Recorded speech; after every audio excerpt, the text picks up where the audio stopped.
السلام علیکم ورحمۃ اللہ وبرکاتہ۔ امید کرتا ہوں کہ آپ تمامی حضرات بخیر ہوں گے۔ کافی وقت کے بعد میں یہ ویڈیو کر رہا ہوں آپ حضرات کے لیے۔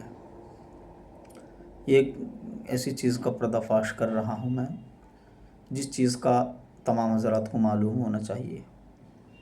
بات یہ ہے کہ دراصل کچھ لوگ موبائل پر یوٹیوب پر جا کر ویڈیو دیکھتے ہیں کہ اتنی چیز کو پڑھیں گے، اس چیز کو پڑھنے سے یہ ہوگا، اور یہ چیز کو پڑھنے سے یہ ہوگا، فلاں چیز پڑھیں گے تو مقدمے میں کامیابی ہوگی، اور فلاں صورت پڑھیں گے تو اس سے بیماریاں دور ہوں گی، اور یہ چیز پڑھیں گے تو ہمارے گھر میں، دکان میں، مکان میں خیر و برکت ہوگی۔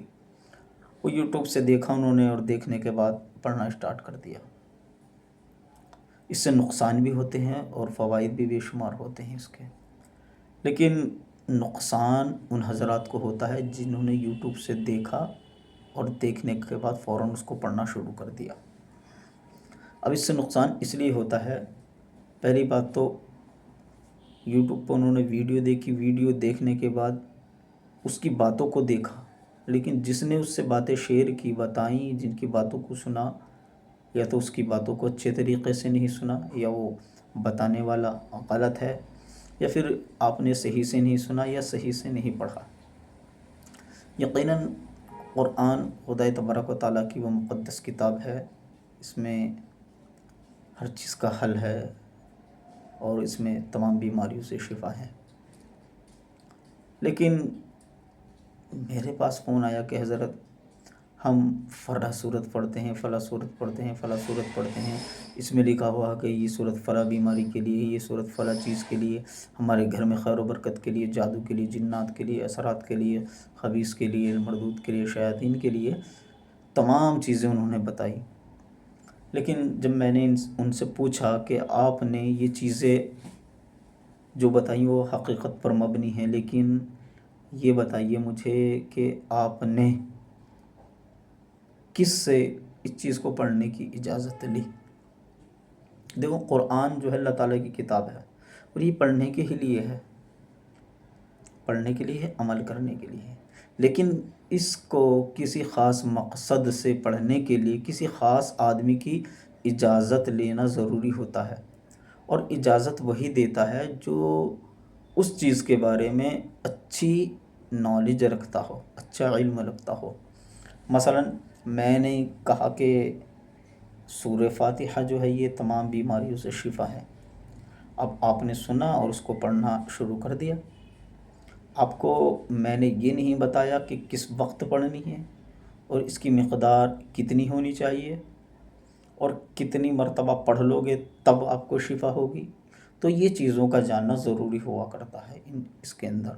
اچھا، جب ہم ایک چیز کی تکرار کرتے ہیں، کسی خاص مقصد کے لیے پڑھتے ہیں، تو پھر اس کے موکلین حاضر ہوتے ہیں۔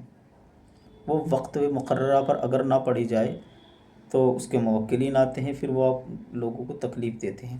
اچھا، ایک چیز اور میں بتا دوں، شیطان جو ہے وہ ہمارا کھلا ہوا دشمن ہے۔ جب ہم کوئی چیز پڑھتے ہیں، قرآن کی تلاوت کرتے ہیں، نماز پڑھتے ہیں، روزہ رکھتے ہیں، تو شیطان آ کے ہم کو بہکاتا ہے اور ڈراتا ہے، دھمکاتا ہے، ہمارا دل و دماغ وہاں سے ہٹاتا ہے۔ ایک بات یہ ہے، شیطان ہم کو اپنے جال میں پھنسانا چاہتا ہے۔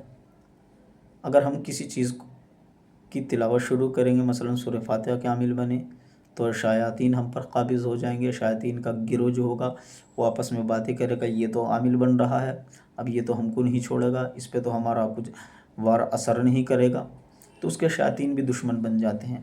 لیکن اگر صحیح پڑھنے والا ہوا، اس کی نالج رکھتا ہوا، تو شیاطین کو دور کر دے گا۔ لیکن اگر آپ اس کے بارے میں کچھ نہیں جانتے کہ شیطان کو کیسے قابو میں کرنا ہے، شیطان کو کیسے دور کرنا ہے، تو پھر آپ حضرات پڑھنے کے باوجود نقصان اٹھا سکتے ہیں۔ کوئی بھی چیز پڑھیں، پہلے اس کی نالج میں جائیں، اس کی گہرائی میں جائیں، اس کی مکمل نالج حاصل کریں، اور کسی پڑھنے والے کے پاس جائیں، حافظ کے پاس جائیں، قاری کے پاس جائیں، پہلے قرآن کو اچھے سے پڑھنا سیکھیں، اچھے سے پڑھنے کے بعد تب اس کا عمل کیا کریں۔ ہمارے کچھ حفاظ ایسے بھی ہیں جنہوں نے عمل کیا عمل کرنے کے بعد ان کا عمل بیکار ہو گیا، وہ روحانی علاج بھی کرتے تھے، اب وہ پریشان ہیں، اب وہ ہم سے اپنا علاج کرا رہے ہیں، پہلے وہ بہت تیس مارخہ بنتے تھے۔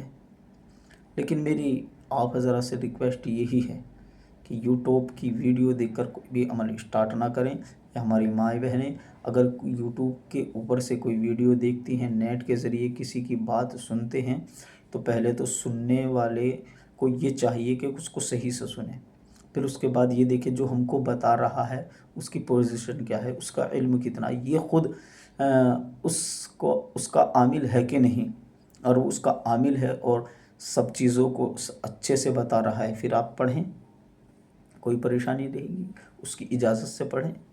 اچھا، اگر کوئی بھی چیز آپ پڑھنا چاہتے ہیں، کسی چیز کا عامل بننا چاہتے ہیں، تو آپ مجھ سے بے دھڑک ہو کے کانٹیکٹ کریں، میں اپنا نمبر اس پر ڈال رہا ہوں۔ اچھا، کوئی بھائی علاج کرانا چاہیں مجھ سے، اپنا روحانی علاج کرانا چاہیں، تو الحمدللہ اس کا اچھے طریقے سے اس کا علاج بھی کرایا جائے گا۔ اور مزے کی بات یہ ہے، میں روحانی جو ہے علاج جو سکھاتا ہوں، میں اس کی کوئی فیس، کوئی ہدیہ کسی طریقہ نہیں لیتا ہوں، کچھ شرائط رکھتا ہوں۔ شرائط میری یہ ہیں کہ جب میں کسی کو اپنا شاگرد بناتا ہوں یا کسی کو اپنا عمل دیتا ہوں، تو میں چند چیزیں اس سے کہتا ہوں۔ نمبر 1، شریعت کا پابند رہے۔ نمبر 2، وہ کبھی بھی اپنے علم کا ناجائز فائدہ نہیں اٹھائے گا، چاہے وہ کسی مقام پر بھی پہنچ جائے، چاہے اس کا کتنا بھی بڑا دشمن ہو، وہ کسی کا برا نہیں کرے گا، ناجائز نہیں کر سکتا۔ اور نمبر 3 یہ ہے کہ کتنی بھی بڑی پریشانی پڑے، وہ کسی کو جھڑکے گا نہیں، کیسا بھی ہو، اس کا دشمن بھی اگر اس سے علاج کرانے آ جائے تو اس کا علاج اس کو کرنا ہی پڑے گا۔ یہ میری شرائط ہوتی ہیں۔ تو جو حضرات مجھ سے روحانی علاج سیکھنا چاہتے ہیں، یا کروانا چاہتے ہیں، یا تشخیص کرانا چاہتے ہیں، تو تشخیص بھی میں الحمدللہ بالکل فری کرتا ہوں، کوئی مسئلہ نہیں ہے۔